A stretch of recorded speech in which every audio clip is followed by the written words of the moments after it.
What up, peeps? It's your boy Heckin Steve. Welcome back to the channel. Today I am hanging with Lorenzo Arreola, Mr. Arreola, that is, from That's All Funny and That's All Kayfabe podcast. What's up, man? How you doing? Hey everyone. Hey Steve. I'm doing great. Tired like always, but another Hey, day.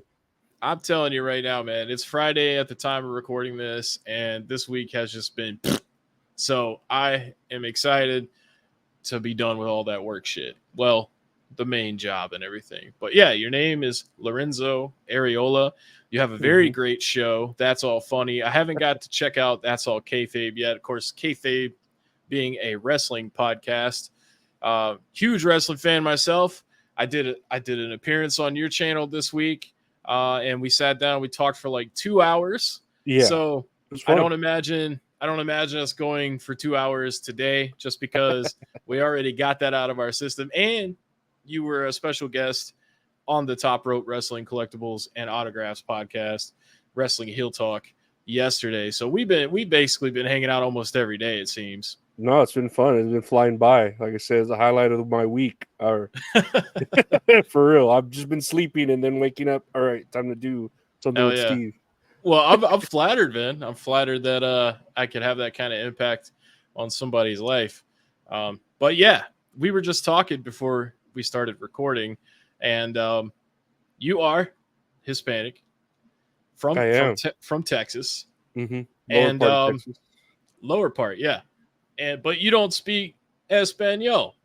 I don't. And like I was telling you, I regret it now, but as a kid, I didn't really know much about it just because my grandparents they sort of raised me because my both my parents were always working, Yeah, and they didn't want to teach me Spanish just because of the I guess the racism they dealt with when they were in school. They would get their hands slapped by the ruler or the paddle or damn. whatever, the spanking paddle, because they spoke Spanish. So they were like, "Nah, we don't want that on our grandchild."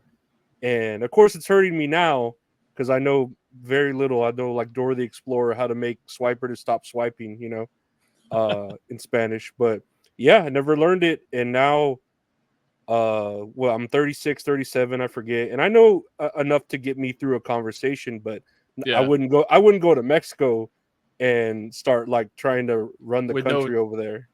translation or anything.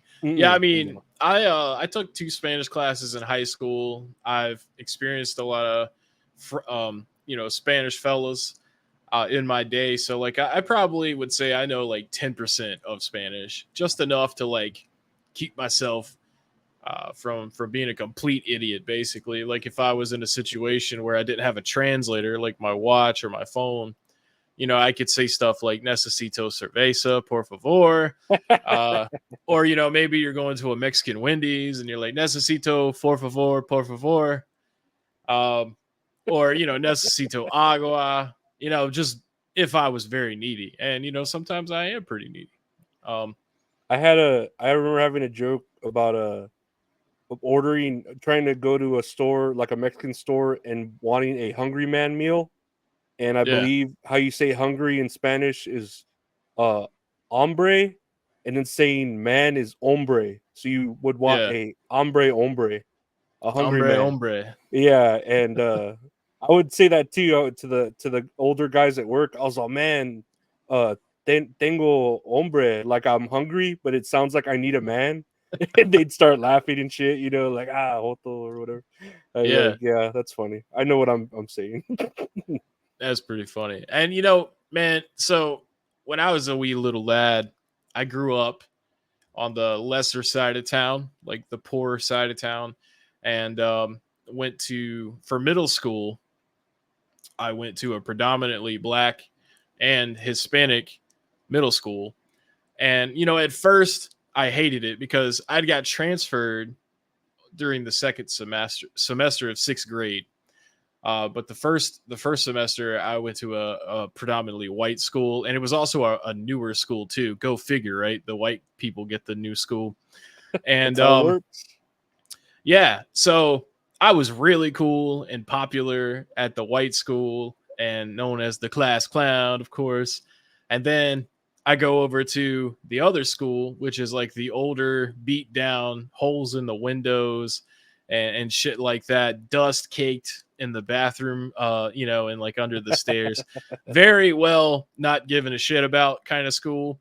And yeah, I hated it at first because, like, well, for one thing, when it's flipped around on you, where you're like the only white person that's in your class and your teacher is not white either, you're just kind of like, yeah, I don't know, you just feel uncomfortable, I It's a guess. And culture shock. yeah, and like, I'm sure that's how a lot of other people feel when they're in that situation too, like being the only black kid in a class. But it didn't take me very long to make friends and realize that the type of people that were in those types of situations, like less fortunate and stuff, it don't matter what color you are. Um, those are your people. You know what I'm saying? So I ended up learning a lot about cultures from going through that experience and had a lot of fun with it. Of course, I ended up getting homeschooled for a lot of the eighth grade Mm. and ninth and 10th before I dropped out. I dropped out of homeschool and got my GED because I was like, man, I'm tired of this 8 in the morning bullshit. So I told my mom one day, I was like, look, man, I'm not doing no math today. Matter of fact, I ain't doing math no more. But obviously I was wrong because everybody does math every day now Oh as an yeah. adult.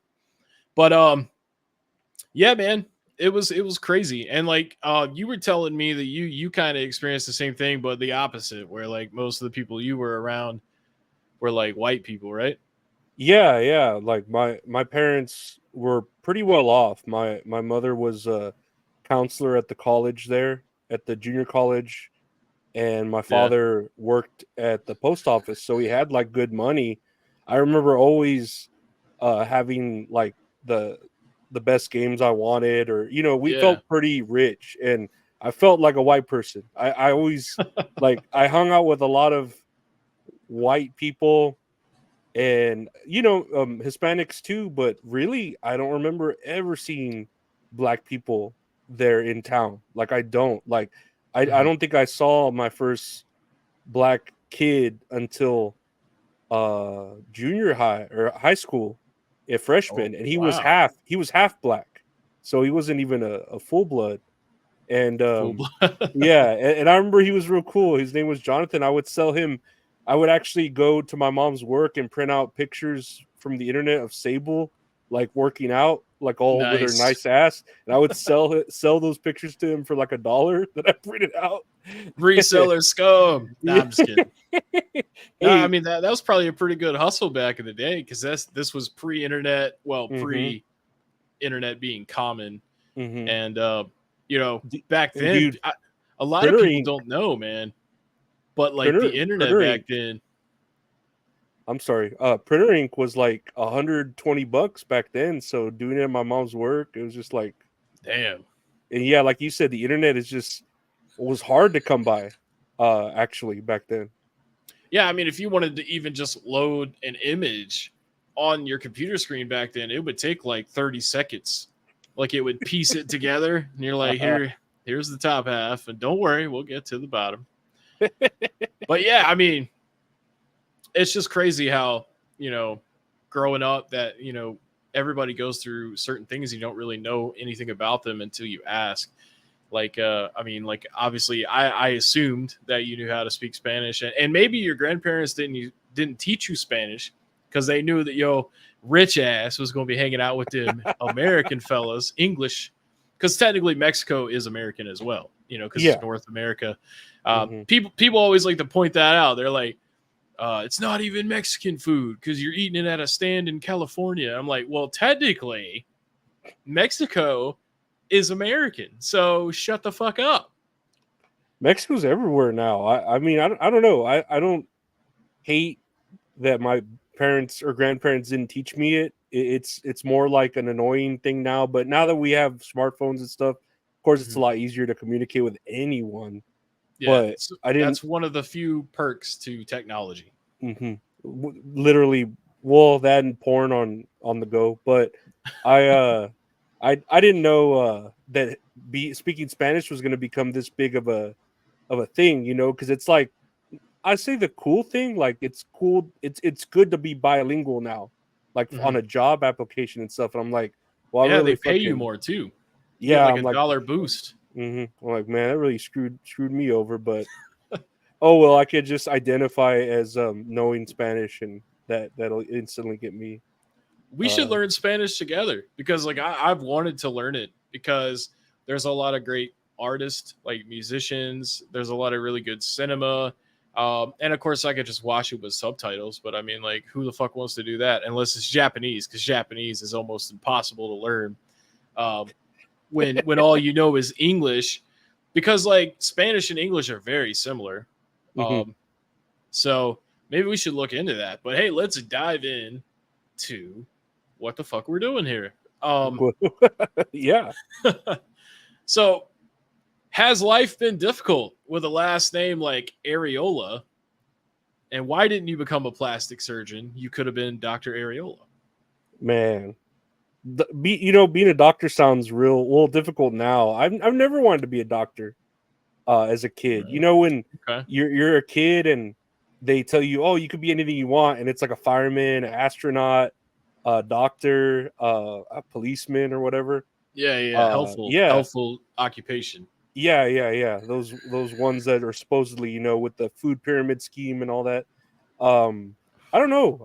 I just never. I think I'm always wanted to be like a truck driver like my dad because he was always driving big trucks and he'd always have them in the backyard like a hoarder.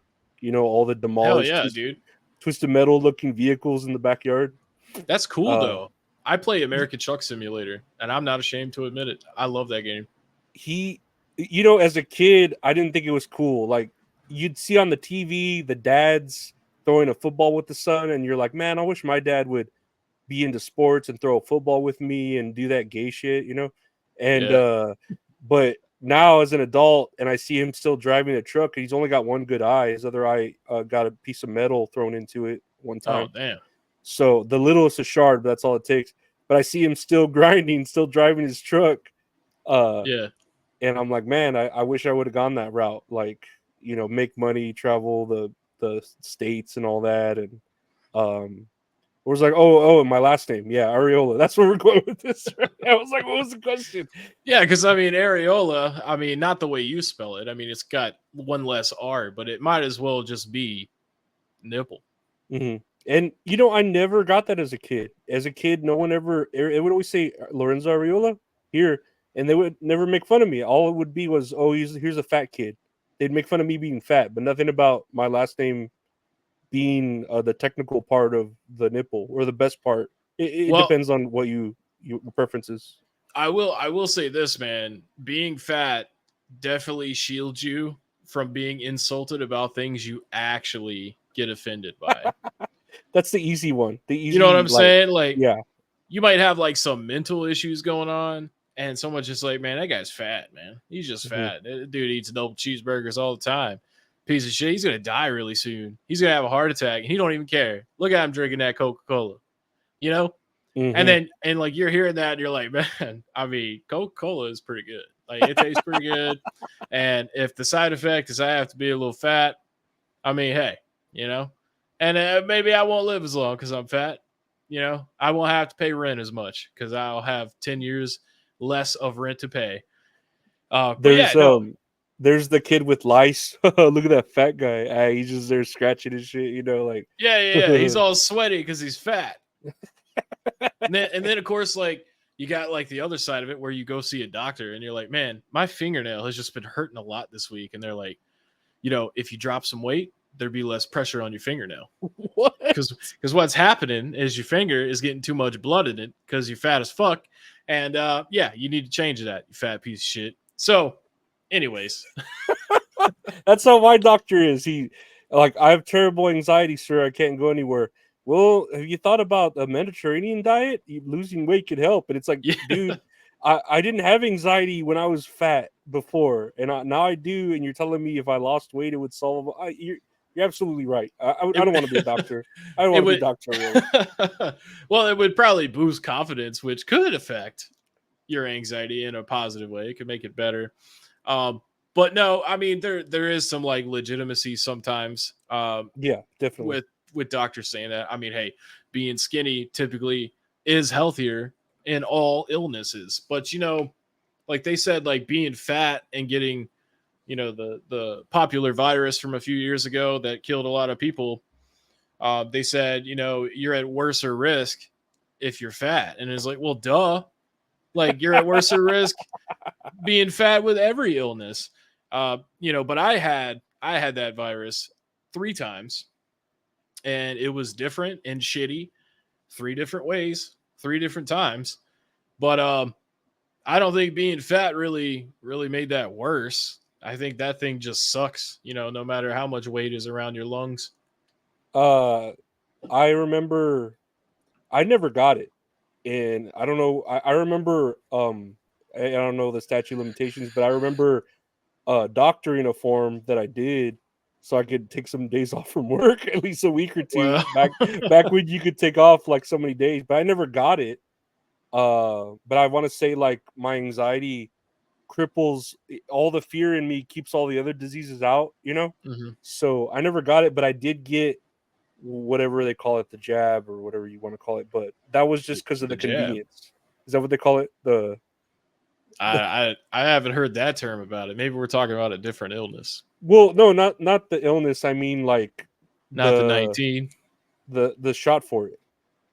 Oh, yeah, yeah, yeah, I don't want to mention what it is because I feel like that do something. But the shot for it, the 2 shots, right? yeah, yeah. I Okay. got I got that just because my work was like giving them out for free, and my sister was like, "Oh, I need you to get it. I need you to get it. You're gonna be around your nieces." And I was like, "Yeah, okay." Like but people were like, you know how torn people were, like, "Oh, if you don't get it, you'll get it, or if you get it, it's da da da." It's still people are still debating it, right? And I was like, I don't care if that's what kills me, cool. But I feel like I'm already gonna die from being overweight, anyways. Like, I don't It's like, care. yeah, man. It's like there's no long term plan. Yeah, So don't you like if care about this, your health if you're getting that shot? Obviously, I don't because I'm overweight as fuck. So what's funny whatever. too, man, is like the third time that I got it, I got it off of somebody that had got the shot. Mhm. They had carried Ooh. it, but didn't get sick from it. But then they like brought it to me and got me sick because it was on them. I was like, ain't that about a bitch? But I just had a TB test recently, a tuberculosis test, because I have to do it Ooh, for one of my jobs like every year. Like I have to make sure that I haven't been in contact with that kind of thing. that's Uh, interesting. Every year, is it that's the one that they put a little bubble under your skin? Is that? yeah, yeah, yeah. They gave me a little thingy on the bottom of my forearm, Hmm. and then you have to go back like 48 to 72 hours later, and then Hmm. they just like touch it, and they're like, nope, you're good. Give me Yeah. $75. But thankfully I have health insurance. But no, when I was there, she asked me, she's like, have you been, the V word? I'm like, no, Hmm. I haven't. And she's like, are you interested in doing that today? I'm like, I'm not interested in doing that ever. And then she didn't really like press the issue or anything. But I did share with her. I was like, I've had it 3 times, and yeah, it was horrible, but I've had bronchitis worse, and I've had the flu that's worse. So um thankfully thankfully it's I don't react to it as bad. But I did actually want to get the shot for it a couple of years ago when I had it the second time. After the Hmm. second time, I was like, dude, I don't want to do this ever again, because basically what it is, or the way that it affected me, is it made me feel like I had the flu and a hangover at the same time. So it was abysmal. Hmm. And I was like, I want to get the shot. So I went to go get it. And they're like, have you had the illness in like the past, 60 days? And I'm like, yeah, I had it like last month. That's why I'm here, because I don't want to ever do that again. They're like, well, it won't help you to do it now. You'll have to come back later. And I just like, I never went back. I was like, look, man, that had to be a sign that like I tried to do it and they were like, nah, you can't do it. And so I'm just thinking maybe I shouldn't do it. Yeah. But I don't care if other people if they want to do it or not. I mean, that's everybody's individual choice. I'm sure a lot of people disagree with that though. But yeah, being sick sucks in general, whether it be something, severe or something minor or mental or physical. Oh yeah, no, and like you were saying earlier, I was talking shit about my doctor saying, "Oh, lose weight, it'll help you." And yeah, I agree. I'm not saying it probably wouldn't help me, like you said, serotonin to the brain and all that. It, of course, it Yeah, would. I'm just a lazy piece of shit, and I don't know. That's all I could say. It's my fault. It's my fault first. I feel you. Well, I did want to talk to you about anxiety a little bit today. I actually put that question later on in the show, but we'll go ahead and we'll jump into it now. So when we spoke on your show a few days ago, you mentioned having bad anxiety, and I was wondering if we could spend time talking about that because I get a lot of anxiety too, and it didn't really start until I got older. Like in my early 20s, I was on fire. Like, you couldn't touch me. I was immortal. But now, but now I just like think about like, you say the wrong thing to somebody. Hell, maybe you don't even say the wrong thing. Cause like I almost had a guy try to fight me at Walmart last weekend. I remember you saying that. You've Yeah. mentioning it. I'm gonna go ahead and tell that story real quick so people like understand the context. Yeah, I'd like to So hear it. oh, I didn't tell you? I didn't. I heard that a guy almost fought, or that you Yeah, he almost tried got to into a fight fight, me. but I didn't know you. I was just like, we were just like, oh, that's just regular Walmart, Like I didn't hear the whole Right. story, Yeah, yeah, threw it yeah. off like, that's just Walmart, It's like, no, I literally almost got into a fight. Like, yeah. Well, honestly, man, I've been thinking about it all week. I don't know why I can't let it go. It was over in like 30 seconds, but I was in the Walmart grocery store, the neighborhood market, and I was in the pharmacy and I went down the aisle with the band-aids. And because I needed some band-aids, that's Mhm. typically why you would go looking for band-aids. Yeah. So I have a buggy and stuff because I had like some jugs of water and stuff that I got. And I come around to the aisle. And typically when I have a buggy, I will park it at the end of the aisle so that it's out of the way because I don't want to be that guy that's like in everybody's way going down the aisle. Mhm. So I'll usually like park my buggy out of everybody's way so I can walk down the aisle, grab what I need, and then go back to it. Well, when I turned on the aisle, the guy was there, and you know, let's say he's on the left side, right? The left side aisle, Mhm. looking at the right side aisle. I come in and I park my buggy on the left side of the aisle, about 5 feet from him, like the tip of the buggy, and then 5 feet in front of that was him. Good amount of social distance. Yeah. Yeah. So I don't know if maybe he felt like I came around the corner like too aggressive or what. But all I did is I parked it there. He didn't say anything to me. And then I had to walk past him to get to the stuff I wanted. So I walk past him, and as I do, I say, "Excuse me," because I'm walking past him, right? And I Mhm. didn't say it like "excuse me" or anything like that. I was just like, "Excuse me," you Yeah. know, Proper. right? And Mhm. so then I'm just like looking at the stuff, but he says, "Sure," like real loud and Oh aggressive. Lord. So I don't like pay attention to it or anything. I just go and I'm looking at the bandages. Now, so basically, we're both on the left side of the aisle, okay? And he's probably like 7 or 8 feet to my right. And I'm looking in front of me, and then all of a sudden I hear the buggy move. And I look, he kicked the buggy and then leaned down. Not in the buggy wasn't in the way, of course. He went down to the right side of the aisle and he got what he wanted. And so like I kind of like saw him, lean down to get what he wanted. And so I'm just like looking at my bandages here. Well, he starts walking like he's leaving the aisle this way where I am. Mhm. And he walked really close to me like he wanted to shoulder check me. And right before he got to me, he said, "Excuse me," like that. And so I went back to get out of the way. And I said, "Okay," like that. Mhm. And he immediately like turns around, like fucking all up in my face, like literally like a foot from my face. And he's like, "Is that okay with you? Or do we need to go outside and settle this like men?" What the fuck? And so like I didn't expect to get an invitation to fisticuffs at a Walmart pharmacy. Um, so like I was confused and I was just like, at first, like when I saw his eyes, I was thinking, this guy is either withdrawing from something or he's on something. Uh huh. And because I didn't give him a reason to feel that way. No, not at You know what I all. mean? Yeah. So the only thing that I said to him was, why? Like I just said, why? And he said, what did he say? He said, because I'm not a pussy ass bitch. That's fucking why. And then I didn't say anything else to him. And he just turned around like that didn't happen and left.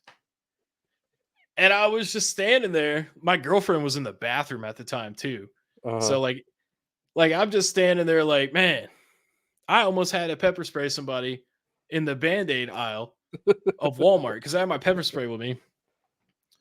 And that was really like my only defense because I mean he was pretty in shape and stuff. I don't know if Uh-huh. maybe he just don't like fat people or something. Maybe that could be. That's a fair argument. I'll say that. They I have encountered a few people in my life that get angry that fat people are around them or exist. It's kind of weird. You know what I mean?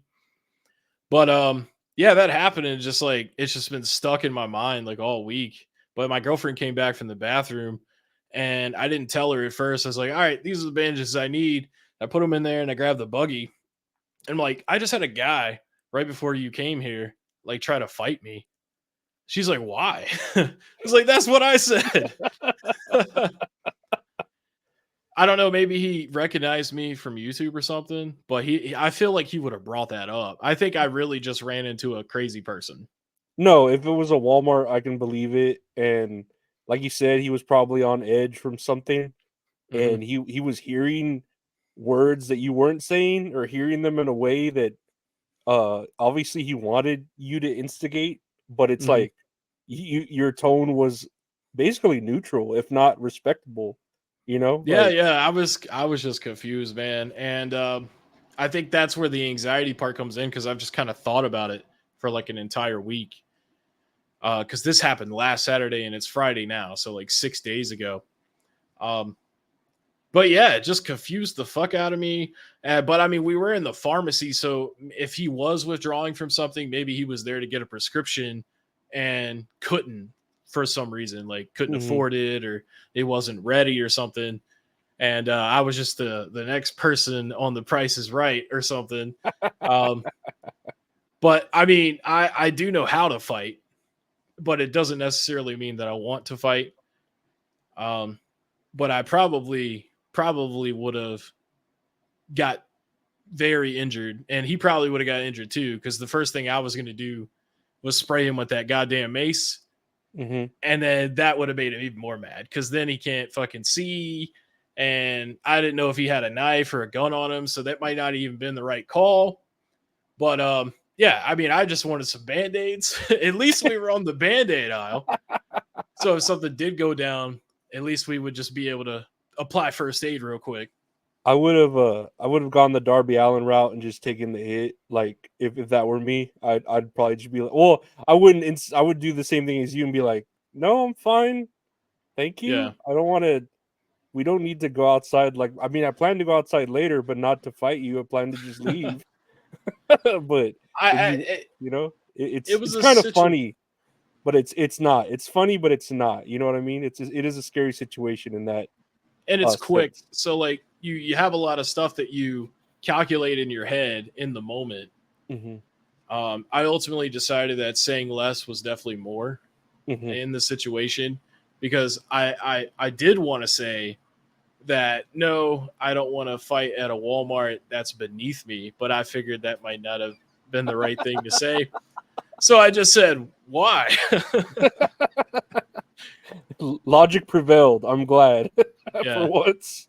But even besides that, like anxiety in general, and thanks for letting me get that off my chest. It feels better to say it out loud. You know what I mean? No, again, I'm glad you're safe. And I don't mean to laugh like at your, fear and your, the shit that went down, but it is like an odd anecdote. Like yeah, like oh, he tried to fight you. What did he push? No, he literally got in my face and told me if I want to take it outside. And it's like what? Like Yeah. that's like police should be involved or something. Yeah. It Jesus. kind of felt like a threat. Like I probably should have, but I Yeah, just wanted it to be over. And I get it. I mean, that's just another reason to sign up for Walmart Plus, man. Get the groceries delivered at home. I don't necessarily live on the best side of town either, at the moment. But typically I've had great experiences with living in the shittier sides of town, because most of the time people look out for one another and like have each other's backs and shit, because we're all in this like less fortunate situation. Now I'm not saying like we're like ghetto dirt poor, but it's not like I'm living on the 37th floor of a sky rise or anything like that. Yeah. No, I know But what you mean. anxiety in general, man. So I started getting these effects. I think all the years of drinking I did kind of had this effect on me. But there was a time I worked at this local game store, and this kind of like led to me not working there anymore. It was one of the reasons. I would be left on my own for 3 or 4 hours at a time, and if it got like more than like 2 or 3 customers in the store, I would just start feeling overwhelmed, and I would get that panic fear, Mhm. um, even though nothing is wrong. And yeah, I hated it, man, because it like kind of locks you up, makes you feel like you're gonna pass out, and you just feel like I almost said the R word. It makes you feel really stupid, like where you can't really do anything, basic stuff, like even have a conversation. Yeah. And You start. I know there's a feeling I'll get when I'll like get tunnel vision, where like mhm, you'll be like someone will be talking to you, and all you'll see is their like face. You yeah, can't even really concentrate on what they're saying. Like you said, you want to step away or look away. It's mhm, a weird, or like you said, where I'll get where I can't breathe. I feel like I'm inhaling but not exhaling, or vice yeah, versa. yeah. You know. And that leads to you're like, damn, I'm not breathing properly. I hope I don't pass out. Oh shit, Hmm. I feel like I might pass out now. And you get Hmm. all sweaty and clammy. It sucks really bad. It's Terrible. horrible when you go through that. And I don't have it all of the time. Um, but I mean, it comes on. There's certain triggered situations where I experience that, and it really is horrible.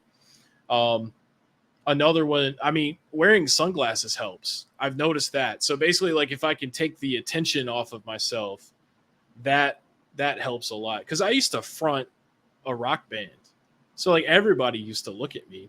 Hmm. But the difference there is I was drinking while performing, not like shit faced drunk, but just enough to feel comfortable. Relax. Um, and obviously, you can't do that when you're running a video game store. You So could, but it wouldn't. I wouldn't recommend it. you'd probably get fired at some point. Well, most likely. But you were bringing up the medication and stuff earlier that helps with that kind of thing. I've had a few other people that have ended up on stuff like that before, and it does help them. It makes them feel better.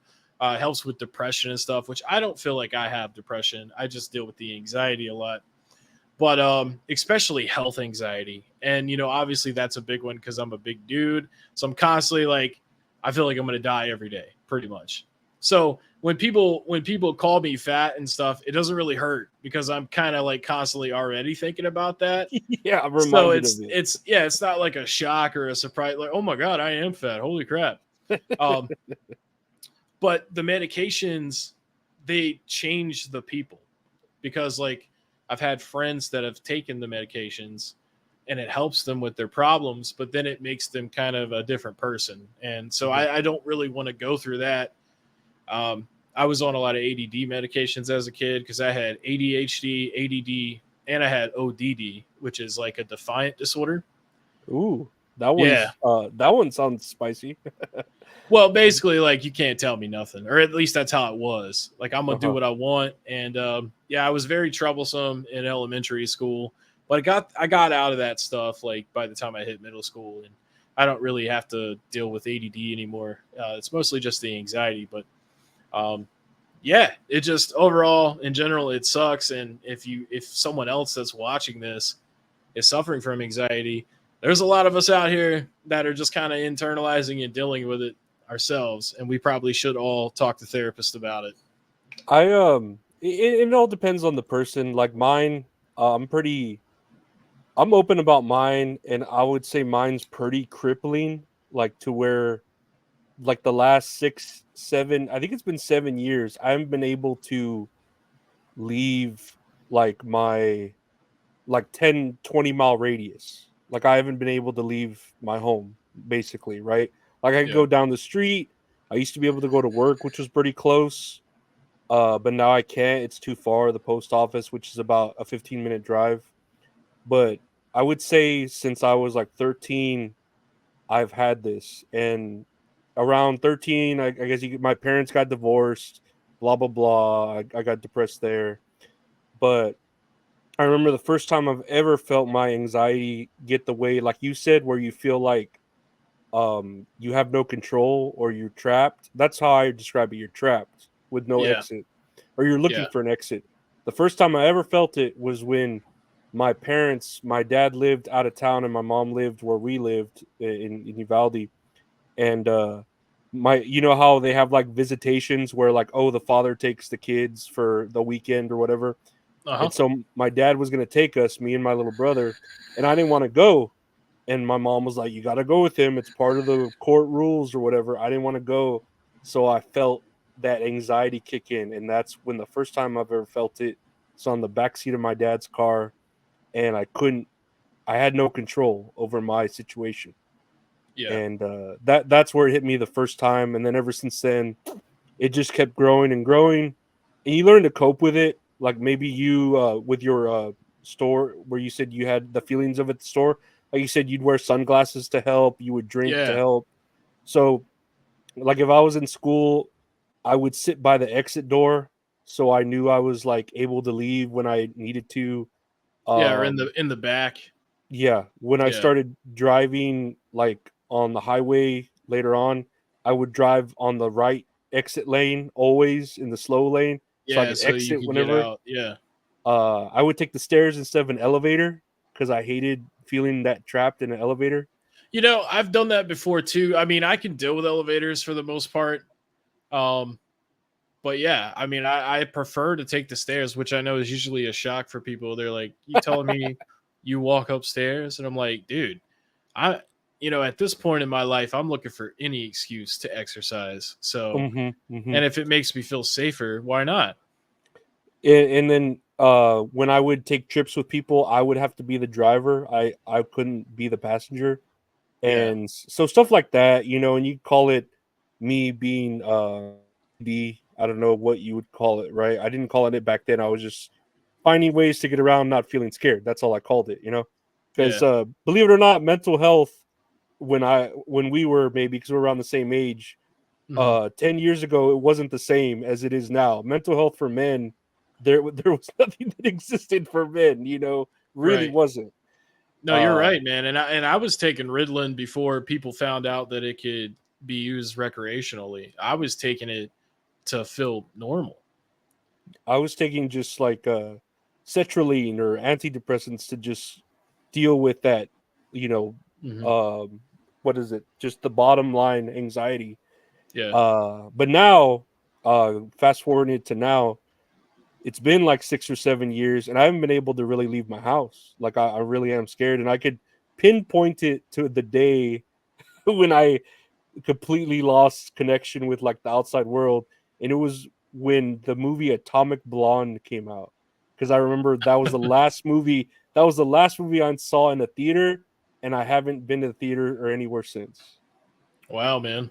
Yeah. Yeah, speaking of theaters, that's a trigger for me. Like, I don't like being in the dark with people I don't know, especially people that are behind me. Hmm. Same with sitting at restaurants. I like to always feel like I'm in control of everything. Hmm.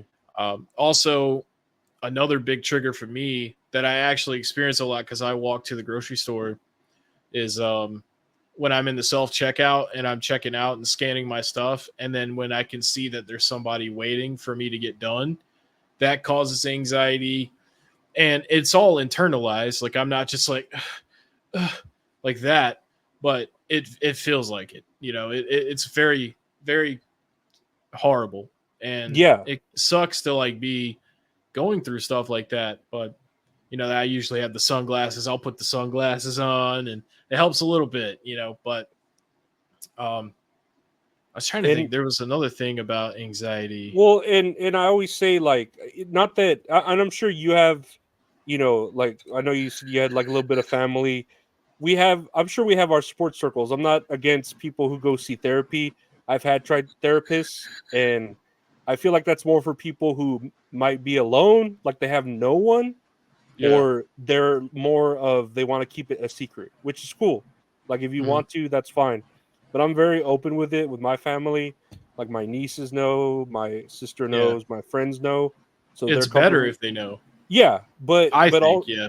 it is. It helps talk about it. It helps everyone. It helps you know it. But I feel like anxiety. They say, "Oh, we're here to help you fight this," and I've always said, anxiety is like a boxing match. Like you can have people in your corner, but Mhm. ultimately you're the one fighting it. Yeah. Like you could have that A- support, but it's your battle alone. And you're fighting Mike Tyson in 1996. I'm Lil Mac, and I'm fighting the scariest dude, Mr. Dream. And it's hard. It's a fight that you might not never win. Like you can learn to cope with it. You Mhm. can find ways, this and that, but it's a slippery slope. You feel like you're getting better, and then you fall all the way back down the mountain. And Yeah. I mean, you just I don't know. I learned to laugh at it. Yeah, it's crippling. It's terrible. I wouldn't wish it on my worst enemy. Yeah. But it's something I guess I have to live with till my mom dies and the curse is broken or whatever Oh witchcraft is man. put on me. Have you ever had a panic attack, like a full panic attack? All the time. Yeah, when I would drive, like, just try to make drives. Like I think the other day when I tried to drive to the post office to just drop off a package, and I just felt like my head spinning, and like I said, like you feel like you're inhaling but not exhaling, or the other way Mhm. around, like you're not doing one of them, and you just start sweating, and you can't concentrate, and you just try to get out of there, and it's just the relief of leaving. And Yeah, like you've got it done. Now I can get the fuck out of here. it feels like when you're drowning in the Sonic levels and you start hearing like that like the when Sonic needs to get to a bubble to Yeah. breathe again. That's what I feel like I hear in my head is like, oh shit, you got 5 seconds to get out of here, or and then you get that air bubble, and then you're like another 5 seconds, okay. But Yeah. it's scary. And my fears are irrational, like nothing like I don't know what anxiety you might deal with, but like the one with the dude almost fighting you, that's a rational fear, right? Because that, Right. that Yeah. that can happen. That's scary. I'm a oh shit, I'm about to have a fight. I'm not buying band-aids anymore. Well, you're I'm buying about to band-aids, but to heal your wounds after. after this fight, Yeah. mine are irrational, I guess. Like, I know when I would go outside in the dark, I was afraid that I would just get sucked into space. Like that what was Damn. going through my head. You know what I mean? I haven't experienced that one.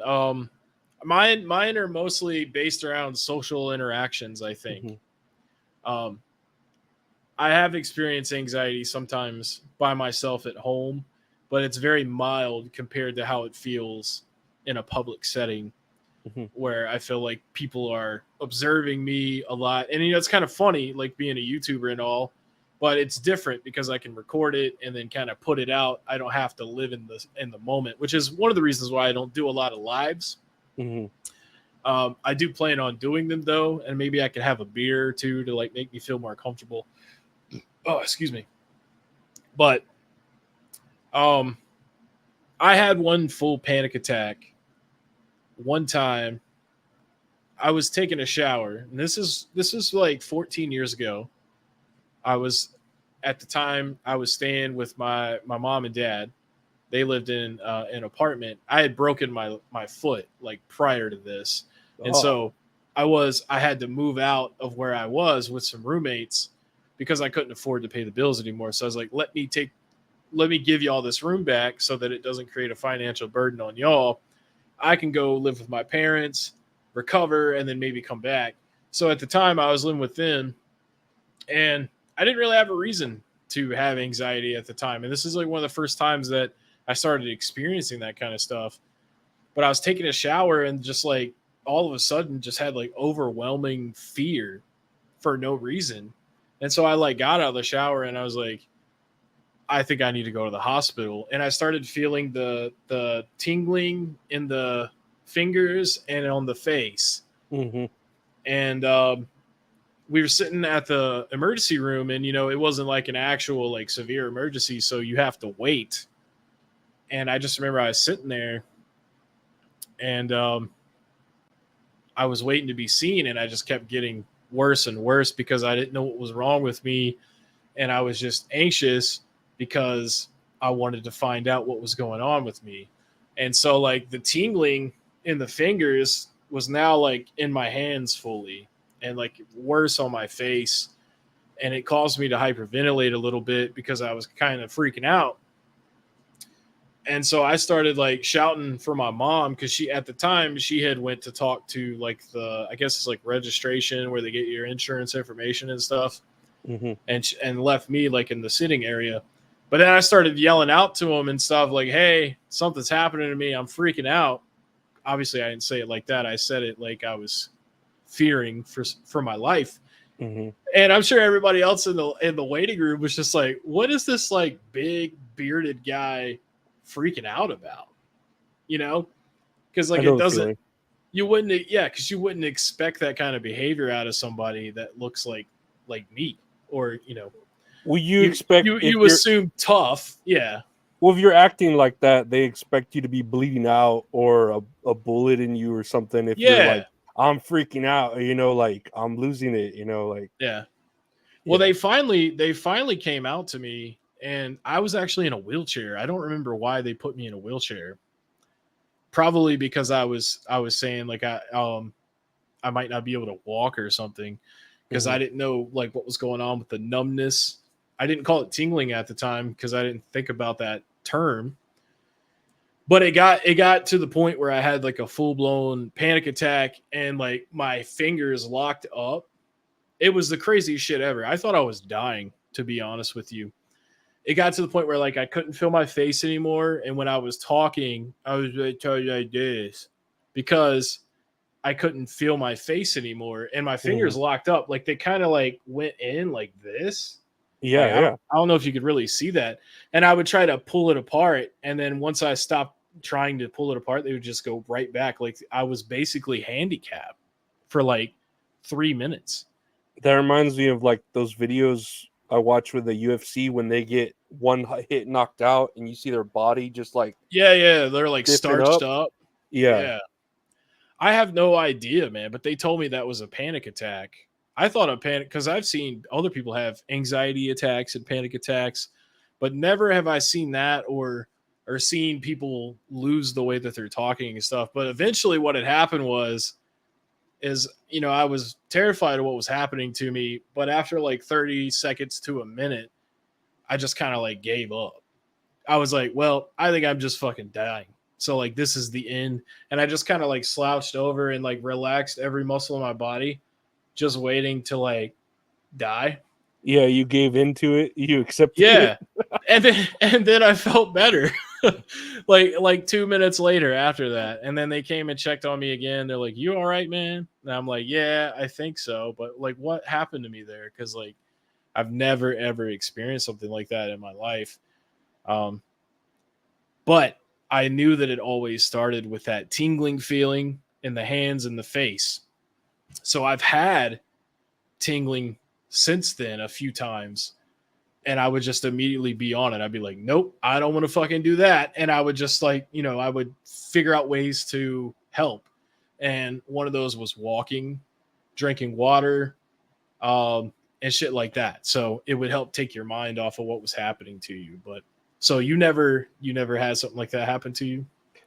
I guess to each his own. Not never like a tingling, like you're saying, or lock up, but I have Like when had your feet go asleep or something, that's kind of, it was like that. And it just got hard, like more intense.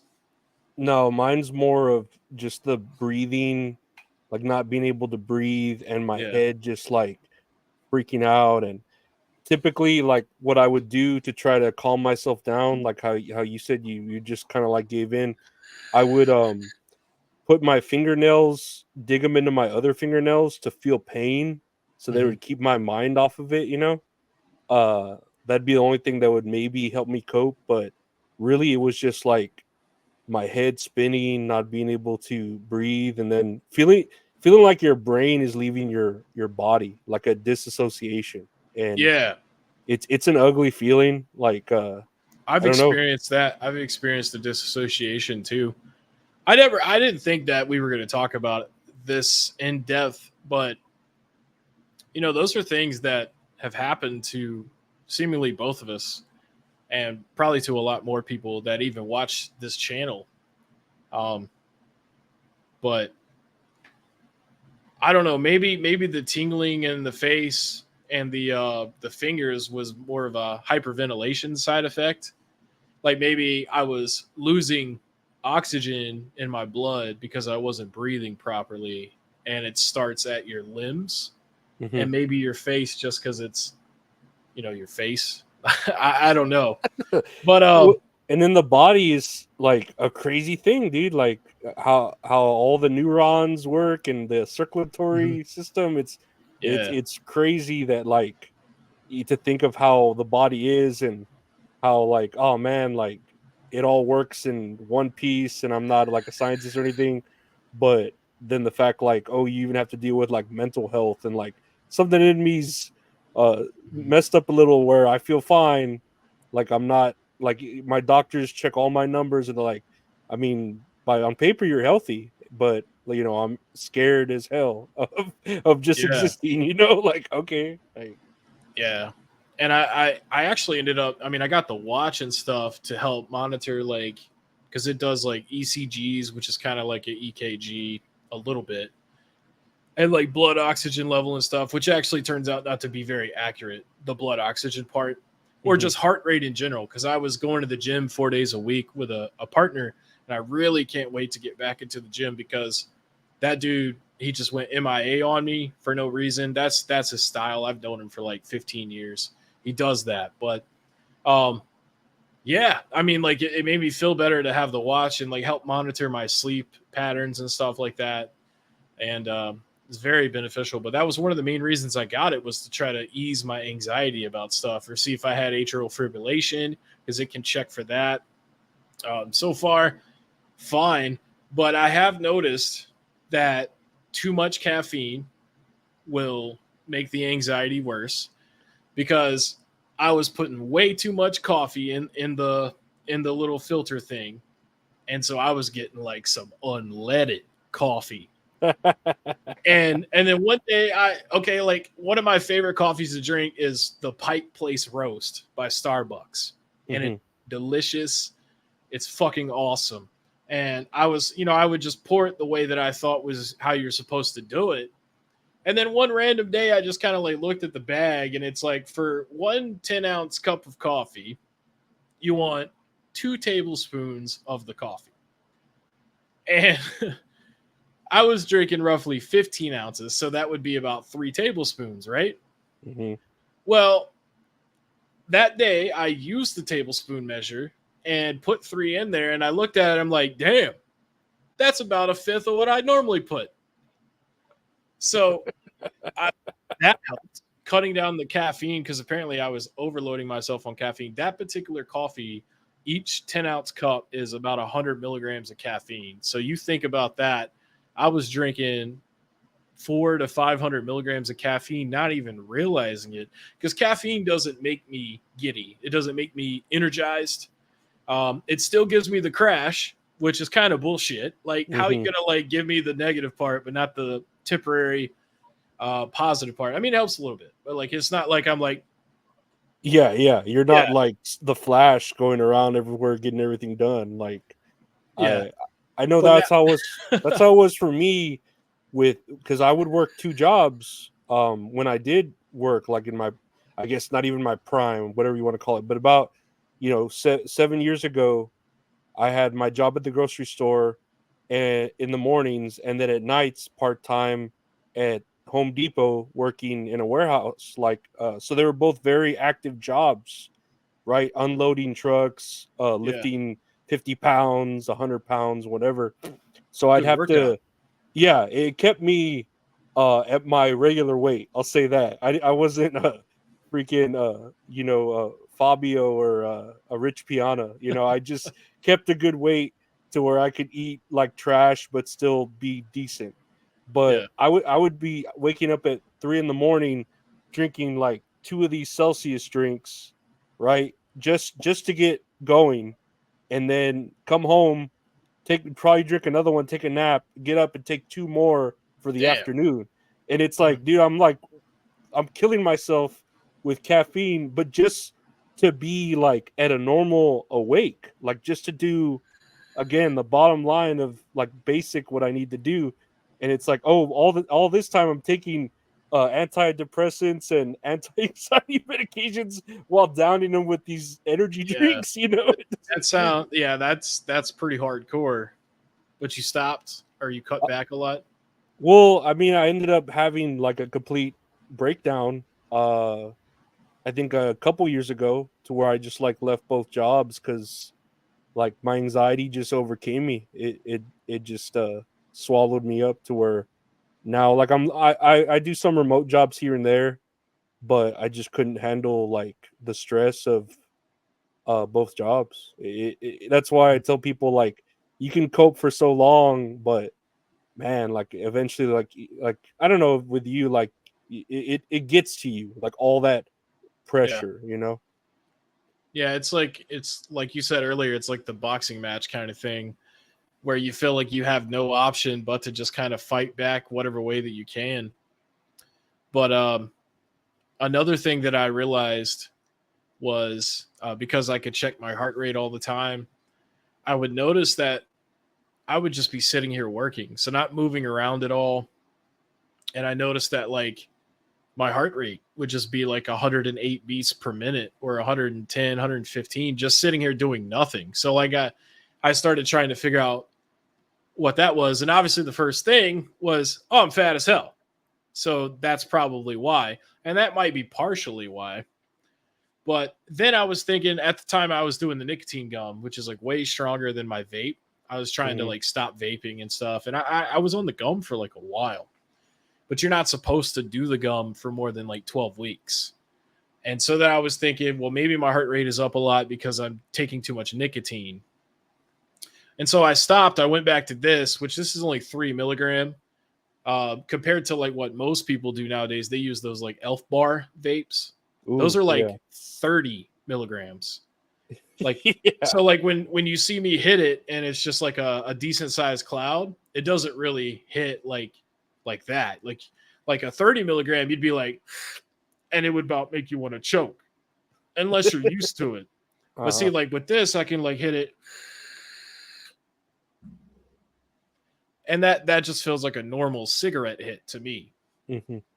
But so like I was thinking, okay, maybe it's the nicotine and being fat combined making my heart rate so high.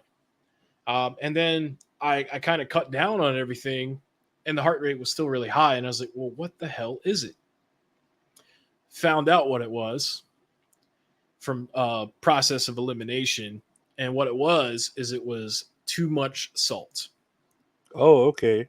Yeah. And so where was I getting the salt? Well, it was from door dashing food 3 to 4 times, maybe even more sometimes a week. Eating like, just like sub sandwiches, which are just filled with salt. You would not even fucking believe how much salt. I'll put it to you this way, man. I stopped eating ramen because one pack had like 1,200 milligrams of salt in it, right? So I was like, that's way too much salt. Can't eat ramen no more. And of course, when you eat it, it always makes you feel like shit afterwards. So there's really no point in eating it unless you add vegetables or something to it that makes it actually worth eating. Yeah, yeah. So let's say like a pack of ramen has 1,200 milligrams of salt. I thought, well, if I'm eating like Jersey Mike's sandwiches, at least it has vegetables on it. So it's like good for me. That was kind of like my dumb logic. Because after I like just randomly one day, it got to the point where like when I would cough, my arm would hurt. that's not And that's not healthy. No. no. And so I was thinking, like, that's fucking bad. I was thinking to myself, that probably is a blood pressure issue. And that's exactly what it was. So then I started looking up nutrition information for all of these restaurants that I was eating from. And Jersey Mike's, for example, I would get the number 9 sub, which is like turkey, roast beef, and bacon. And Hell yeah. I get the giant. So like the whole fucking loaf, and I would eat it in one meal. Because you probably go through this a lot too, and this might be a shock to people that aren't overweight, but a lot of fat people don't eat 3 meals a day. They eat like one huge meal and then like maybe a small snack or something later. I'm So a breakfast man. I'll eat like a yeah, big breakfast and then like that's it. Like yeah. snacks throughout the And day. that's a very unhealthy way to eat, and I know It that is. now. You need to consistently feed your body, but the right stuff. But this particular case, so I would eat that sub, and then I looked up the nutrition information on it one day. Now, keep in mind, the ramen had 1,200 milligrams of salt, and I would even pour the soup out mostly for that. So that takes a lot of that packet out or whatever. So there might even been less salt. Well, it turns out that the sandwich that I was partaking in at least once a week was 5,700 milligrams of salt, not including the bag of chips. And so then I put that together and I said, well, hell, that's my fucking problem. And of course, everything that I've said is a problem. You shouldn't overdose on caffeine, you shouldn't overdose on nicotine. But the salt was the reason my blood pressure was so high. And that was what was causing my heartbeat to be so high was, I'm about to fucking explode basically. And it's funny looking back on it now, but when you start to see like physical effects like that immediately, it really changes your mindset. You're like, wow, I really can't do this forever. And pizza is another one. One slice of pizza is like 450 milligrams of salt, and Man. I could tear through a whole pizza if I wanted to in one meal. Or like, if I was being like fair about it, maybe I'd eat 4 slices of pizza. So what's that, like 1,600 milligrams of salt? But then More or less, yeah. there's also wings, and they're full of salt, especially buffalo sauce. It has salt in it, and then cheese bread, and then you're washing it down with a Coca-Cola. And so for about a decade, I was an alcoholic, a severe alcoholic. I'm talking like a fifth of vodka and a 12 pack of beer every day almost. That sounds like something I saw on YouTube for the what is it? The addictions, those Addictions. interventions, the interventions. Yeah. That So sounds like a lot. what had led me to that, and I didn't mean to make this the Steve has a lot of fucked up problems episode, but I feel like maybe you're the right guy to share it with. Oh yeah, Uh, I'm fucked up too. I didn't actually just start drinking until I was 21, like when I was allowed to. I never felt cool and wanted to do it before that. And plus, I had tried weed when I was underage and had a horrible experience. I do not like feeling high at all. That feeling is the worst thing on earth for me. So I never really felt like trying any other drugs. But when I became 21, I was like, well, I'm allowed to do this. So, like, even if I don't like it and get caught or whatever, at least I'm allowed to feel, shitty or whatever. But I actually ended up loving getting drunk, Mm-hmm. which is, well, I'll correct that. I loved a certain amount of drunk because there's a point where you get where you're like ill and dizzy and sick. But being a big guy, I always had a high tolerance. So when I was 21, I started dating this girl, and she was really, really great for like 2 months. But then after that, she was the worst experience of my life. She had bipolar disorder. At one point, she was addicted to pain medications. She was a closet heroin addict. I had no Oh, okay. fucking clue for like the longest time. and she would like physically abuse me and mentally, of course. Like we're talking, she'd go to bed and I would just be in the living room playing Halo Reach by myself, not doing anything, just playing video games. Hmm. And she would like come out of the room, stomp all the way to the kitchen, open the fridge, slam it back really loud, and then stomp back through the little walkway, go back to the bedroom, slam the bedroom door.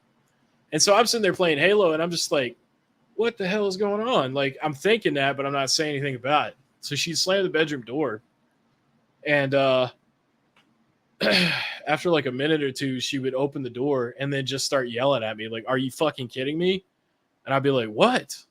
She's like, "What are you doing?" I'm like, "I told you I was gonna play some Halo. Well, I'll be in there after I'm done." And it would be like that for way longer than it needed to be. Almost 2 years I put up with her because I was young and I had only had two serious relationships at that point. And the first one was awesome. And I just kind of fucked that thing up Hmm. because I was young and stupid. I've And been so there. so this was kind of my payback dealing with this girl. But the way that I coped with it is I would just get drunk as fuck so that like I just felt super numb. And when I would be drunk as hell, and this went on for like 10 years. So even after I got rid of her, I was still dealing with alcoholism. And it gets to the point where you start feeling more normal on alcohol than you do not on it. Like with any drug, you start feeling weird as hell when you're sober.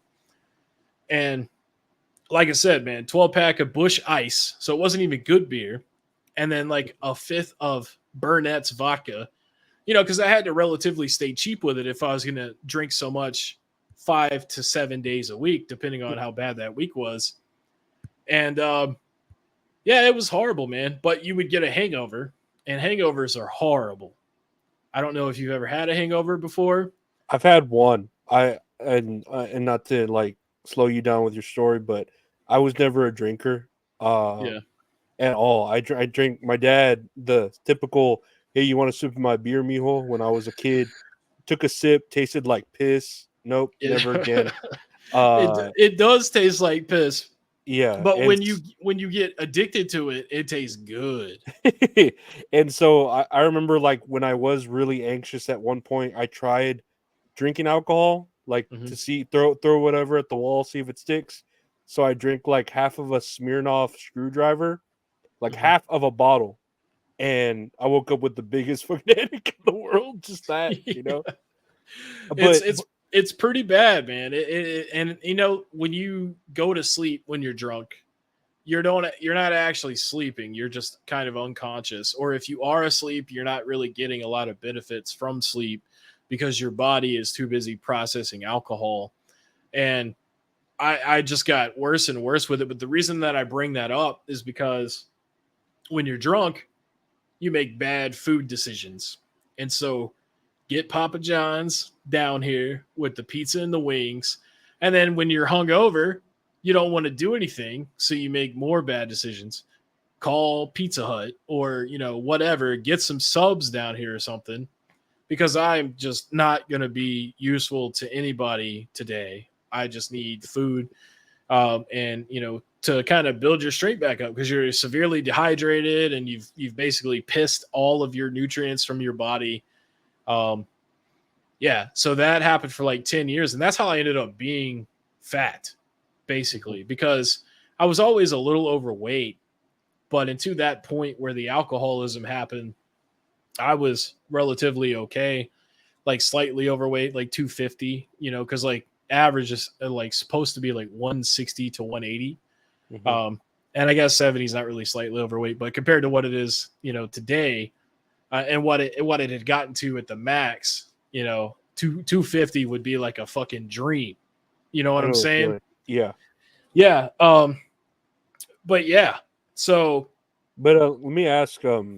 So for these 10 years, because you said 2 years, was that girl that kind of got you the catalyst? I'll say.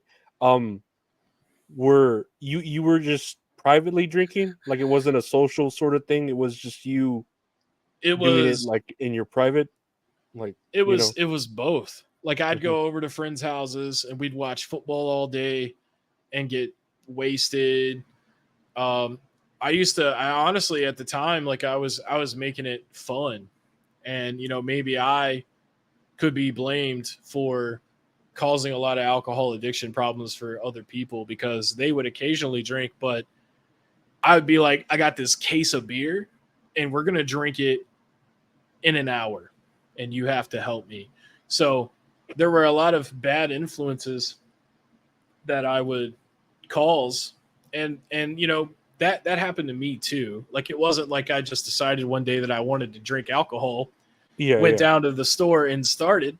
There were other people that kind of like pushed me in that direction too, because when you're hanging out with your boys and everybody's getting shit faced drunk, it's not very fun to be sober with a bunch of drunk people, but Let's it's all very fun. feel like shit together. Yeah, yeah, it's more fun to get drunk with people, but yeah, so I started I started dating her I think 2012, and then 2014, almost 2014. So like it was like a year and 8 months. So like late 2013 I broke up with her, but basically from 2012 to 2022 I was a severe alcoholic. Not always, like in the last couple of years of that, it wasn't the 12 pack and fifth every day. But I mean, there would be days where I would drink like a fifth of Jägermeister in an hour. I'd like get off of work and literally drink a fucking fifth of liquor in an hour. And it doesn't instantly kick in. I mean, like you feel a little warm and fuzzy, but you don't really start feeling an hour's worth of, well, you don't really start feeling a fifth of liquor until like an hour or two. So I'd be like, man, I'm out of alcohol. And that's the thing too, is like when you're drinking and you run out of alcohol, that's like the worst thing ever.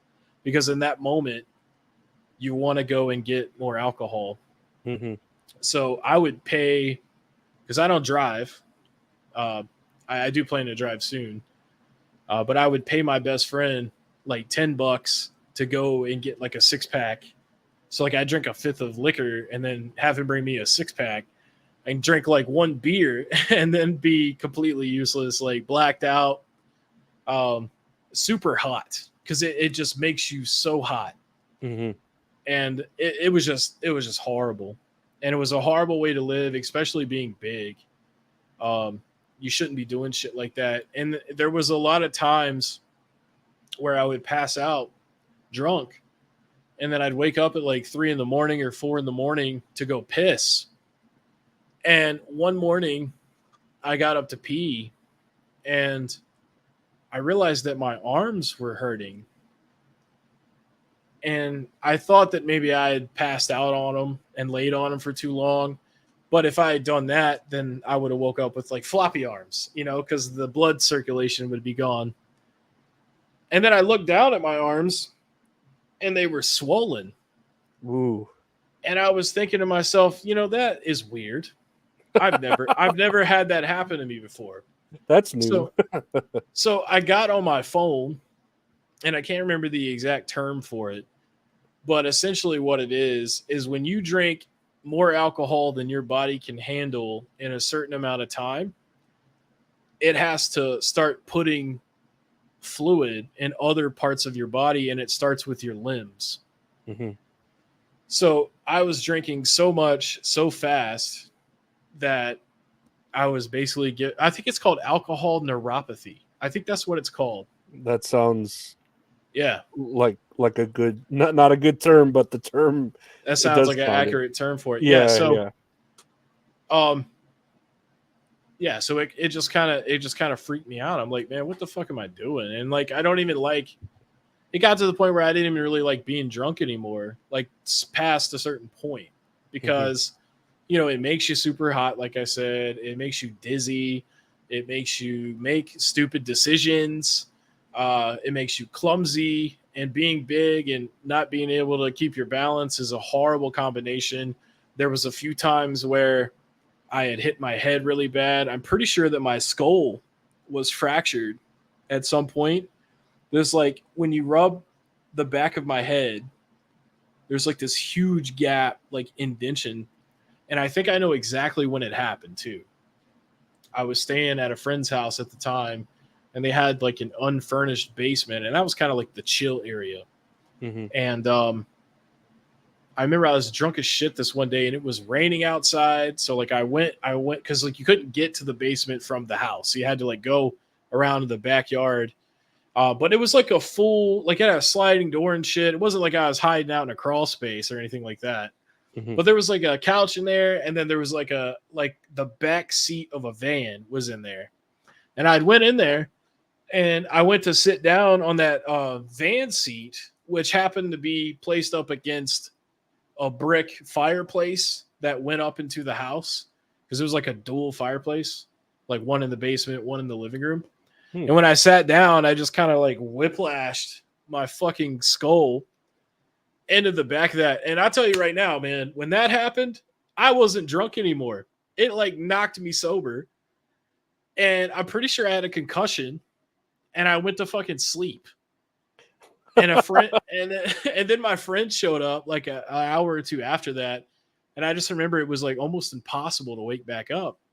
Ugh, that's scary. But it is scary, man. But Yeah. like the reason that I think that maybe I did fracture the back of my head with that is because the ridge on the left side nowhere near as bad as on the right. So I think I should like get scanned or something, because that might have actually fucked my brain up, and that could be like why I have anxiety and stuff, or it could be part of it. I don't know.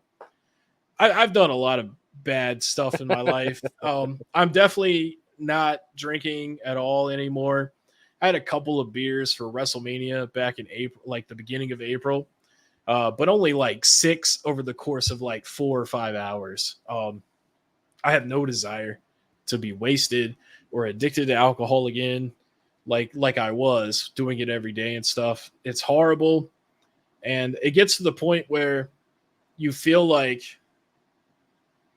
you can't go the rest of your life without it.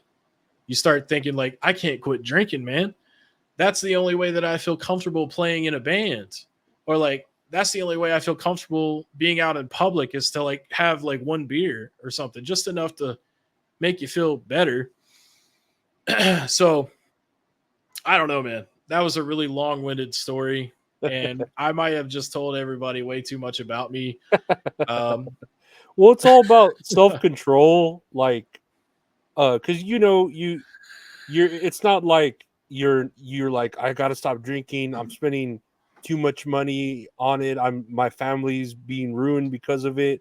Like, yeah, of course, it wasn't good for you. It turned into just a bad habit.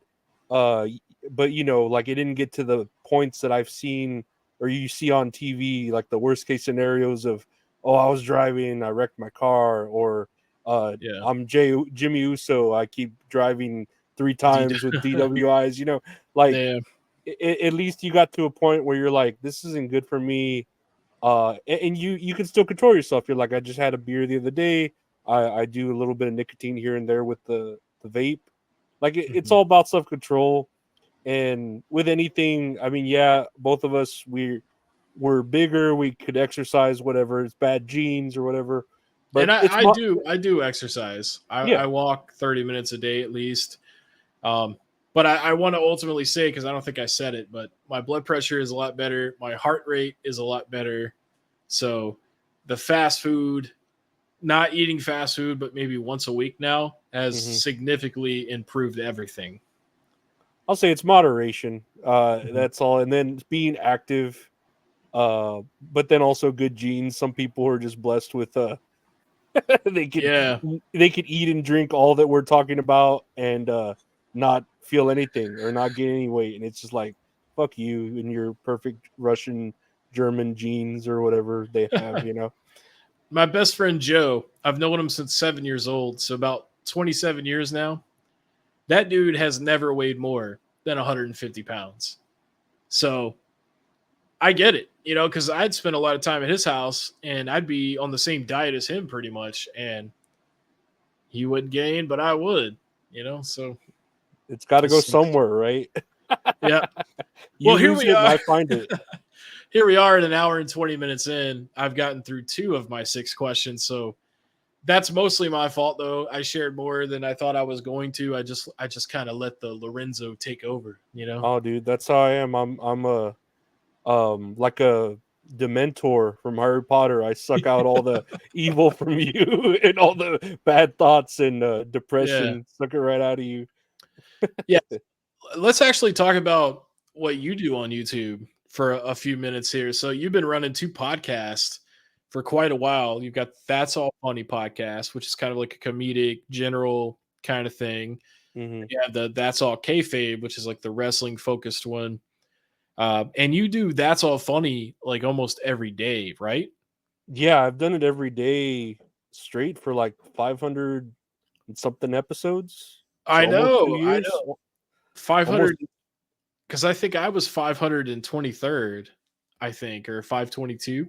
Yeah, anytime I have an interview, I'll put it in place of like an episode, but really it's like every day it's just me talking.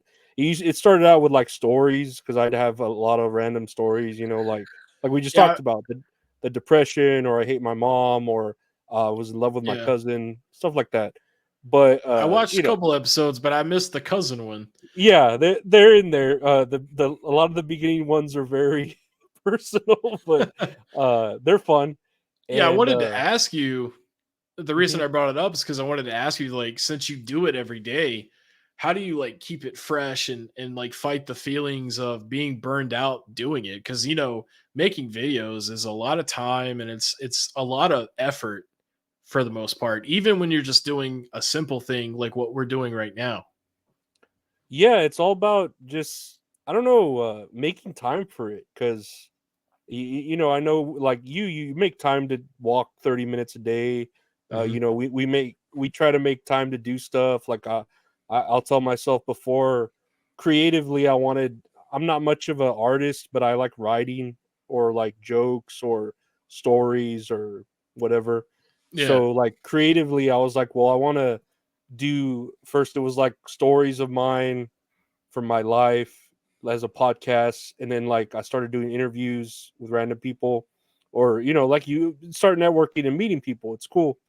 But then it got to like, okay, I'll talk about the news, or I'll talk about my day, or stuff like that, and it just feels almost like therapy. Like it gives me a task to do, something to look forward to, and it's a daily thing. yeah, Very rarely, maybe once or twice, have I like pre-recorded a couple episodes in advance. Very rarely. Like it's every day I'll do it, and it's just something to do. It's something to look forward to. You gotta have, like you do, something to look forward to in the day that makes you want to, as corny as that sounds, get up, and do something. yeah. It's good motivation. Hmm. And yeah, I had a buddy ask me the other day about my cat. They said, "Would you ever buy him like an automated litter box?" And I said, "No, because honestly, bending down and having to empty it and stuff is like a miniature exercise activity." You know what I mean? Especially when Hmm. you're big. Because like to a skinny person, squatting down and like dealing with a litter box is probably not even that big of a thing. But like I could probably burn 20 or 30 calories doing that. Maybe even 50 if you count walking it out to the garbage can.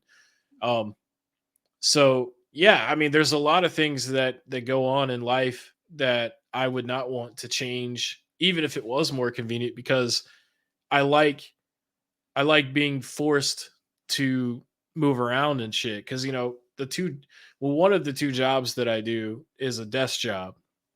I work for a home health company. I do like data entry for them, Hmm. processing patients and stuff.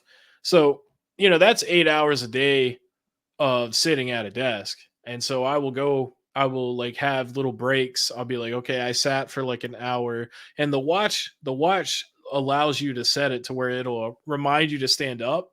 Hmm. So then I'll like get up and I'll go do something really quick for like 5 minutes.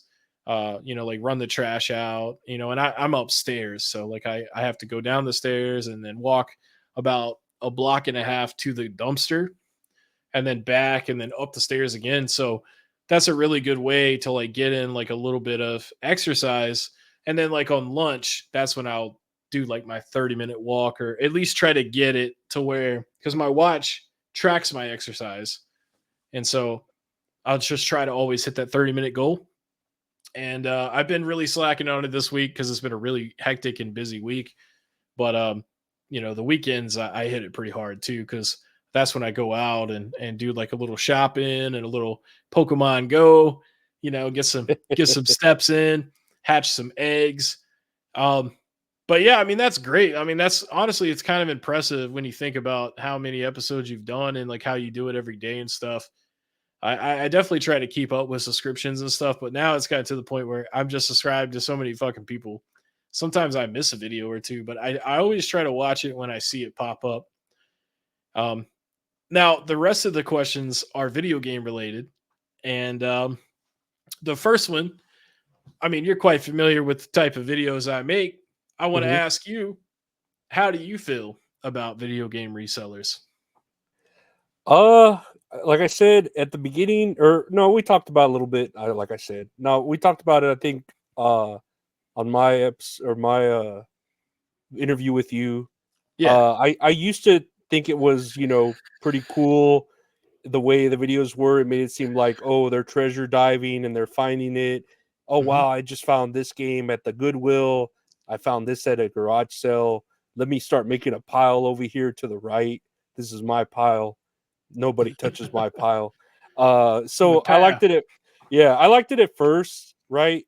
And just I turned on it so quick because I felt like after a year, it got to that point where these resellers were getting greedy, or they're like saying, "Oh yeah, on camera, check out, I got this. I screwed over this grandma." They didn't say it, but it's like, I just It's screwed this basically. grandma. Mhm. I got $1 for these old school board games that are, look at this, $300 to yourself, and it's like it's like I could see if you were doing this like privately and not putting it out on the internet. But Yeah. how am I supposed to feel good about this if you're doing it to like a person that's obviously not living in a mansion? They're just a regular house. They Yeah. have they even have a sticker on the price, $3, and they're like, "Would you take $1 for it?" I'm about to get $75 for this, and it's like, I don't know. So yeah, I don't like them anymore. I turned on them after like a year or two, that they just got greedy. It seems like Yeah. they're doing it now just to get their viewers like, look what I found, or they might be setting stuff up at the Goodwill. You mean, I don't know. I get real That could be conspiracy. planted. Yeah. Uh-huh. I I've start had getting paranoid like that. I've had a few theories like that on certain people before. For me, I started out kind of the same way. I was watching a lot of their videos, even thought about, being a reseller myself. But what ends up happening is, almost every video they make is pretty much the same.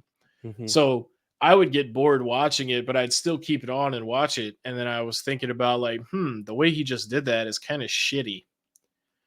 Like, like the way that they go about like doing certain things, like, oh, I bought a bag of Game Boys for $5. I'm like, well, that's kind of shitty. You could have gave them like $20, especially if you're gonna make $200. And so then it got to the point where I stopped watching because it was kind of shitty. And that's, I ended up talking about DK oldies for a while. And then like I thought about him, like, I could make some videos about how those resellers were. And they started popping up more often too. Like it's kind of weird. Like I thought about it and then I never typed it in. And then it just started showing up. It manifested into Yeah. your feed. But the problem with it is it's not necessarily that all resellers are bad. There's a lot of really good resellers, and there have been resellers for a long time. But a lot of them on YouTube, they do a lot of bad stuff, and they don't necessarily see it as bad, or they don't care, or see how it affects a whole community negatively. But to film it and then put it on the internet Hmm. for other people to see, you're not only are you showing people how to be a bad reseller, but you're encouraged by other people that watch your videos, and you may have inspired people to start being a reseller. And if they see you lowball the shit out of somebody or not be completely truthful when they genuinely ask you, do you know how much this stuff is worth? And then they say something like, a couple of these are pretty good, but the prices change all the time, so there's no way to be sure. They'll say something like that, which is a complete lie because they just pulled it up on their video saying like, here's the recent solds on it. So I'll probably, there's a good chance that I'm going to make 40 or $50 off this thing after fees and shit. So when people are inspired by those types of videos and they don't see it as a bad behavior, they're going to start doing that too. And then basically what you end up with is a lot of people doing something that should be a positive thing, which is buying things from garage sales and yard sales and getting them to the right place where they belong or are wanted. And you're seeing these people do it in a very bad, deceitful, or dishonest way and being praised for it. So that's where I kind of come in. And I know a lot of people think that I want them to stop altogether. That's never been the goal. The goal has always been to make it better and to show people how to properly be a reseller so that we don't end up in a very horrible hobby situation, which is where we are now, where the majority of the big time resellers like Chase and Caleb, maybe even Retro Rick a little bit, they have stopped doing business on eBay. And now they have, all their games go basically to Amazon. And when they go to the conventions and they get in early and then they're like, I got to make a video today. I might as well make it. I'm going to buy every Game Boy here, because I have $10,000 that I can just put into inventory right now. And so anybody that has to actually pay travel, hotel fees, food, a babysitter or something, maybe they have kids at home to go to these conventions, and then they have to pay the ticket prices to get into the conventions, and they don't get early access, and they just want to find like a cool Game Boy. Well, if Phoenix Resale has already been through that convention before the doors open, then the only Game Boys that he's going to leave behind are the ones that are fucked up because he only takes good condition stuff. Mm-hmm. And what's even more severe about it, and I've said this multiple times at this point, but while we're talking about it, I might as well bring it up. Now he has like his group of resellers that sell directly to him. So we're talking about a bunch of people that used to post on eBay. Now they're skipping eBay because they're making more money sending directly to him. And what it has done is it's made a lot of games go up in price because there's less inventory on eBay, which is the primary place that people would buy. And it's created a kind of like a false rarity with a lot of games. And it's just really sad that we ended up at this point. So when I put out a video and I basically say all of that, but I say it like a dick, the people that really need to hear it, they may not be able to get on my side because I'm like, this dude looks stupid, but here's why I feel that way. I say blah, blah, blah, because he's sniping conventions, but they don't, they heard me be an asshole and they're like, oh, he's a dick, so I don't want to be his friend. And yeah, or like any other truth he says doesn't matter because he's already doing it in a negative way. Yeah. So I don't care about the truth. And I used to try to save those people in the comments when they would, react negatively to my videos. I would try to be like, hey, well, listen, man, this is why I feel that way. I should have explained it better in the video. But I'm also trying to be entertaining because, if you're just like talking about some serious shit and it's serious the whole time, most people don't really care. So they just don't watch your video. But because I throw in jokes and shit like that, people kind of like to stick around because they're like, I wonder what the hell he's going to say next. So yeah, I used to try to save people that didn't like the videos in the comments, but now I just kind of let them say their piece, and I don't even try to convert them. But I still have a lot of people that will comment and they'll say, um, man, I used to love watching Phoenix resale and I wanted to be a reseller, but then I started watching some of your videos and now I don't watch Phoenix resale anymore because he's bad. So it's like for every negative comment I get a couple of comments like that where they're like, dude, you're the man. Please keep calling these people out. And that really motivates me to kind of stay on that topic. Um, but I know, well, first of all, showing my face and stuff like that probably wasn't the best idea. Um, but, you know, I care a lot about video games and I don't want, I mean, I care about video games and I care about less fortunate children because I was a less fortunate child. And so I don't really want them to feel like they can't do something because when you're a kid and you're poor, being able to not or being incapable of doing something that should be something you could do is a horrible feeling. And I think that a lot of the kids that grew up and have became resellers may have been those kids too.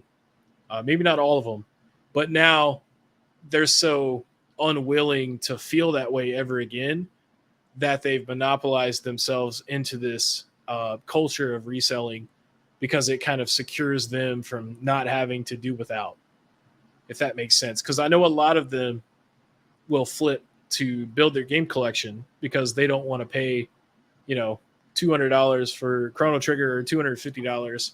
And I don't blame them, you know, but I think that you could sell a couple of extra games for a fair price and then still be able to get Chrono Trigger for free as opposed to just lowballing the shit out of this one game and then overcharging the hell out of it. You know, you could just do that 4 or 5 extra times, you know, and get the game for free and not be sleazy, actually be helpful. But damn, you know, this is supposed to be your episode. And I've just, this whole time, I've just pretty much like been like all about me, man. No, I do. no worries, man. When I would watch these resellers too at the beginning, and it was a lot of like that or the auditors, first minute auditors. I think Mhm. I was more liking that POV viewpoint because I didn't get out a lot because of my anxiety. So I Yeah, felt like I was vicariously getting out. You know what I mean? Like it was helping me. Like, oh, I can kind of see the world or be out and about. And I get that that. Yeah. that was kind of my appeal too to a lot of these POV where they have the cameras on and they're walking around at a garage sale, a pawn shop, stuff I would like to actually go and venture and do. Um, Mhm. but now it's like I think about if I was ever and whatever God we may believe in, whatever maker, if I am able to get out into the world again, I don't think I could imagine seeing at a game convention all these people with cameras strapped onto them Mhm. filming from multiple angles while I'm Yeah, just there with my phone, maybe texting somebody. I'm like, why the fuck is this dude talking to himself? Or what? Get out of my! I don't want to be on your camera. Like I don't mhm. know. It's such a weird thing. Or if I was to have a garage sale, let's say a dude shows up with a bunch of cameras strapped onto him. Well, I have a channel. I'm like, I don't give a fuck. I'm gonna blast this copyright music in my speakers so you can't put this on your YouTube. Like I don't know. It just rubs me the wrong way now. The way people go about getting content very I don't know. It's weird to me now. I know there's the rights. I have the right to film, blah blah blah, but it's still kind of like having my younger niece and all that. I feel like there you shouldn't just be filming everything at every moment at every time. Yeah, for sure. It's not as common as you would think it is, but I feel like if you ever did muster up the courage to go to a couple of garage sales or a convention, you would definitely see at least one guy. Mm-hmm. So that's how common it is now. It's like one guy out of every two or three garage sales, which is, I mean, it's hilarious when you really think about it, because there's this whole group of people on YouTube that will literally just watch those types of videos all day. And I watch them as homework for videos, and I'm about fucking sick of it. So I couldn't imagine liking that. But I mean, I guess if they're trying to be resellers, they want to watch them pick up items so they know what to look for. So the final two questions that I have for you kind of like go together. So it's like a two Mm-hmm. for one. Hell What yeah. is your favorite game console, and what is your top three favorite video games of all time? Man, my favorite console, it I would have to say the 360 because it's really what got me back into video gaming. I know like before then, I felt like that video gaming was just a kid thing. Like I remember having my GameCube and playing the shit out of Melee Yeah, and loving it, with my friends, and then you kind of like got a job at 17 and it was like, man, me and my buddies can't really hang out as much anymore for local play or whatever, and internet. Like I remember one dude in that I knew in high school whose parents were both like doctors had cable internet. Like no one had cable internet back then. Like right. that Yeah, it was like $200 a month to have cable internet, back in the day. So no one had internet. It wasn't really a thing, at least not to me, right? But then finally, when internet became more affordable, I had a buddy who I worked with at Taco Bell. I'd go to his house and he had Gears of War, and I remember just loving it because you had to kind of communicate, and not that like in Halo you didn't have to communicate too, like Halo 2, but I sucked at Halo 2. I would always say I hate Halo 2. It sucks. But really it's because I sucked at it. And but I loved Gears, and it's kind of what got me back into gaming. So I would say at least like the first Gears of War as far as games. Um Maybe DuckTales I really love. really. Yeah, I remember buying that's probably the most expensive NES game I've ever bought on eBay is DuckTales 2. I bought it for like Nice. $120. I remember buying it and then it went up to like 200, so I sold it at some point, But I needed the cash. But I love DuckTales. I think it's like a great game. Even the remake that they have like on that Way Forward did is real Yeah. good. I love DuckTales, and trying to think of a third game that I played recently that I really liked. So we got 360 favorite console, Mm-hmm. Gears of War, the original, Mm-hmm. and then DuckTales 2 for the NES. Not really two that you would expect to be together. So I mean, maybe that says a lot about you as far as the range of stuff you dive into. Yeah, yeah, because you think about it, like they think about this, and I even like, let's say BioShock, the first one, right? Really Mhm. great game. I think that's the first game I've ever cried to with the ending when you get the good ending. Yeah. Where I thought, oh, video games can be art, I got the bug in me with that. But as a kid, I remember playing BioShock 1 or whatever when it came out. Not a kid, but a younger person, and running and gunning everywhere, right? Shooting everyone, killing everyone, going through it. And then playing the remake later on, I was more stealth and quiet and wanting to avoid enemies. It is just Right. funny when you play like the same game as a different person, the different way you act. Yeah. Uh for instance, like Mass Effect, I've played that. I love Mass Effect also, like so much. I have I've heard tattoos of the Mass Effect. original is baller. Yeah. Oh, that's Yeah. cool. Yeah. And I love that game. All three of them. Andromeda's all right too. I don't care what anyone tells you. Andromeda's okay.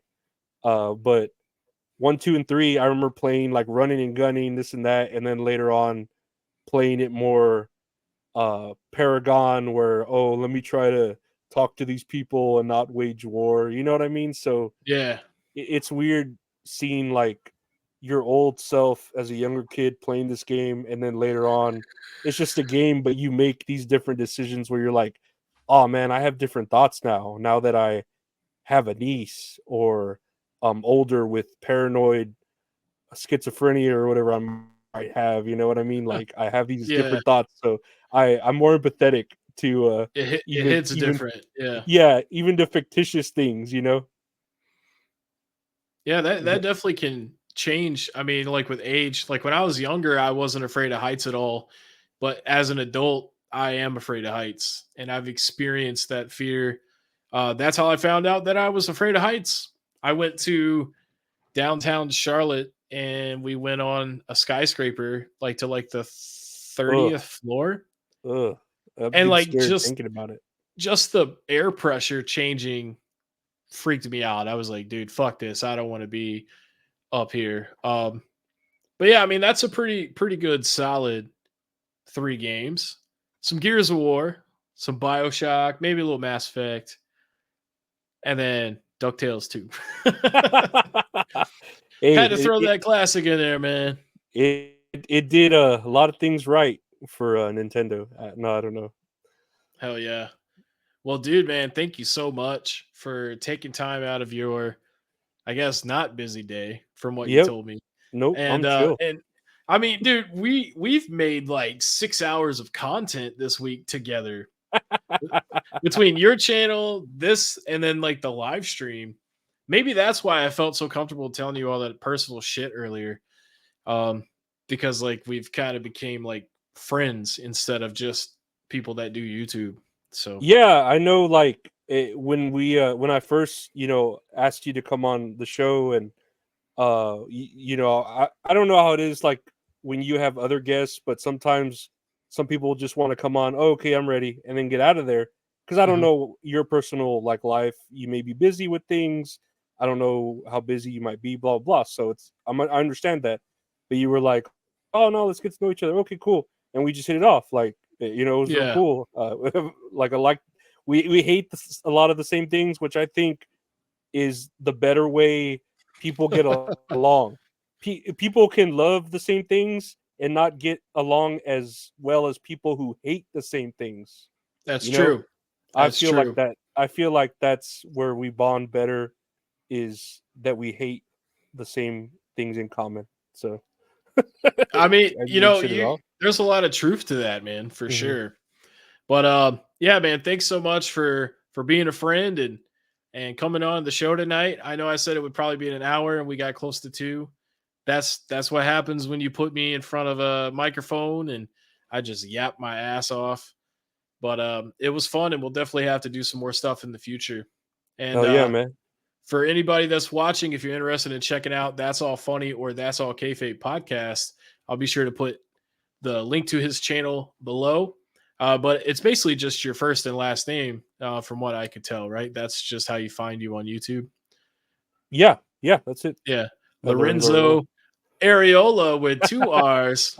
Areola. Uh huh. See, you're lucky in that sense because you have such a unique name. Like if I was trying to search like John Jones on YouTube, I would probably be getting the UFC fighter. But like with you, you'll pop right up. So I mean that's good. But yeah, I'll go ahead and I'll put a link to your channel in the description. Make sure you guys show him some love and go subscribe. And check out the video I did with him too, because we talked about similar stuff, but well, some of it was similar, but it was still different. I was wild that day. I was cutting promos that day. I know at the end of the podcast, I got a little weird. You were like, "Are you still recording?" Yeah, I was talking about drinking piss or something. You're like, "Is this? Are we still on?" Yeah, yeah, we're still on. Oh, Yeah, okay, yeah. cool. All right. Well, until next time, man. It was good talking with you. Man, same. Take care.